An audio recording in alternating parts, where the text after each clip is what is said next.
बिस्मिल्लाहिर्रहमानिर्रहीम, अस्सलाम वालेकुम। बिजली के बिलों में बेतहाशा इजाफा हो चुका है और अवाम इस महंगी बिजली के बोझ तले दब चुके हैं। जबकि दूसरी जानिब जिस शख्स को बिजली का बिल मौसूल होता है तो उसके होश उड़ जाते हैं, क्योंकि बिजली की फ़ी यूनिट कीमत तारीख की बुलंद तरीन सतह पर जा पहुँची है।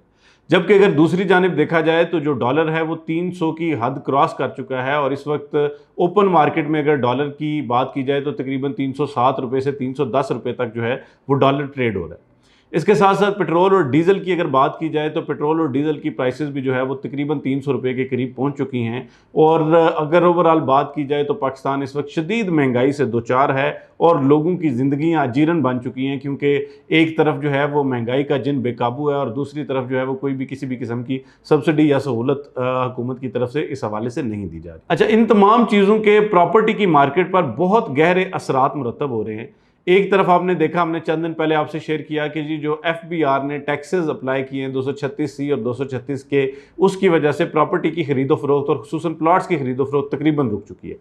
इस तमाम दुरानिये में या इस तमाम सूरत हाल में जो ओवरसीज़ पाकिस्तानी हैं, जो ओवरसीज़ इन्वेस्टर्स हैं, उनके लिए एक सुनहरी मौका है और वो बहुत अच्छे तरीके से इस मौके से फ़ायदा उठा रहे हैं। इस वक्त चूँकि प्लाट्स की जो डेवलप्ड सोसाइटीज़ हैं वहाँ पर, या रजिस्ट्री वाले जो प्लाट्स हैं वहाँ पर टैक्सेस जो है बहुत ज़्यादा हो चुके हैं, तो इस वक्त जितनी नई बनने वाली सोसाइटियाँ पाकिस्तान के बड़े शहरों में हैं वो ओवरसीज़ इन्वेस्टर्स की तवज्जो का मरकज़ बन चुकी हैं और ओवरसीज़ इन्वेस्टर्स जो है वो उसमें अपना पैसा डाल रहे हैं। खुसूसन अगर बात की जाए लाहौर इस्लामाबाद की, तो park view city, capital smart city, Lahore smart city, blue world city और दीगर जितनी भी अच्छी सोसाइटीज़ हैं, उन तमाम सोसाइटीज़ में चूँकि अभी तक जो है वो टैक्सेशन के मामलात में थोड़ी नरमी है, तो इस वजह से लोग जो है वो अपना तमाम सरमाया जो है वो इन सोसाइटीज़ में इन्वेस्ट कर रहे हैं। अब जाहिर बात है कि ओवरसीज़ इन्वेस्टर्स जो स्मार्ट इन्वेस्टर्स हैं वो इन हालात का इस वजह से भी फ़ायदा उठा रहे हैं कि उनको पता है कि जी अगर लेट से पहले वो एक प्रॉपर्टी जो है वो $1000 की ख़रीद रहे थे, तो अब शायद वही प्रॉपर्टी उनको $700 में मिल रही है। तो वो तो यही कोशिश करेंगे कि बजाय इसके कि वो अपने उस पैसे को मतलब अपने पास रखें, होल्ड करें या उसको अपने एक्सपेंसेस में लगाएं, तो वो कोशिश कर रहे हैं, चूँकि इस वक्त जो डेवलप्ड एरियाज़ में भी प्लॉट्स हैं वो बहुत कम तरीन रेट्स पर आ चुके हैं। आज अगर बात की जाए बैरिया टाउन की, तो चूंकि जो है वो ओवरऑल ट्रेडिंग डिस्टर्ब हुई है, तो जो लोग परेशान हैं वो पैनिक सेलिंग कर रहे हैं। जब लोग पैनिक सेलिंग करते हैं, उनको ये लगता है कि उनके प्लॉट्स की कीमतें नीचे जा रही हैं, तो वो फौरी तौर पे अपने प्लॉट्स बेचते हैं। जब वो प्लॉट्स बेचते हैं और उसमें ज़रा जल्दी दिखाते हैं, तो इस सूरत में जो ओवरसीज़ इन्वेस्टर है, चूँकि उसके लिए ये सुनहरी मौका होता है, तो वो ये करता है कि वो उन प्लॉट्स को सस्ते दामों ख़रीद लेता है। ज़ाहिर बात है, जो ही हालात थोड़े से बेहतर होंगे, जो ही जो है वो मईशत थोड़ी सी मुस्तहकम होगी, तो वो उनको बेचेगा, तो 25 से 30% तो उनको वैसे ही उस पर मुनाफा मिल जाएगा।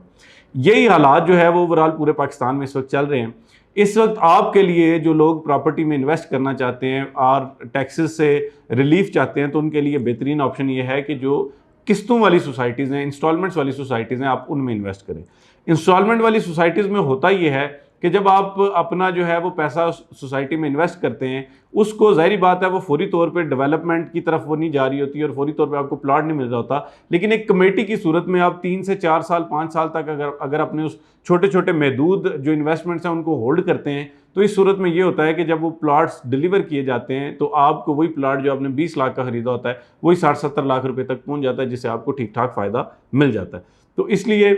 मेरी ओवरसीज़ इन्वेस्टर्स के लिए ये मशवरा भी है कि आपको ये चाहिए कि इस वक्त जो है वो ये बेहतरीन टाइम है परचेजिंग का, क्योंकि रियल एस्टेट में जब रिसेशन आता है तो उसका एक साइकिल होता है। अब जो रिसेशन वाला साइकिल है वो इस वक्त जो है वो रिकवरी फेज़ में दाखिल होने वाला है। तो जैसे ही प्रॉपर्टीज़ जो है वो रिकवरी फेज़ में दाखिल होती हैं, जैसे ही ये साइकिल कंप्लीट होने वाला होता है, तो उसके बाद जो है वो अचानक से प्रॉपर्टीज़ की प्राइसेस में बूम आता है। आप ये देखें कि 2008 का आप क्राइसिस देख लें, 2016 में आपने देखा कि प्रॉपर्टी की मार्केट काफ़ी इफेक्ट हुई, लेकिन उसके बाद जब प्रॉपर्टी की मार्केट ठीक होती है तो जो आपका मुनाफा होता है वो छत फाड़ कर बाहर निकल जाता है, क्योंकि जो 10-15% 20% तक एनुअली आपको फ़ायदा हो रहा होता है वो 40% 50% तक भी पहुंच सकता है। तो इस सूरत में जो है वो आपको बेहतरीन फ़ायदा हो सकता है। तो ये एक ओवरऑल एक सिनेरियो था, जो रियल एस्टेट मार्केट की अपडेट थी वो आप तक पहुंचाना ज़रूरी था। मैं उम्मीद करता हूं कि अब आपको इस तरह की तमाम चीज़ें जो है वो समझ आ चुकी होंगी। आने वाली वीडियोज़ में मज़ीद इसी तरह की डिटेल्स शेयर करते रहेंगे। उसके लिए ज़रूरी है कि आप हमारे चैनल को सब्सक्राइब करें,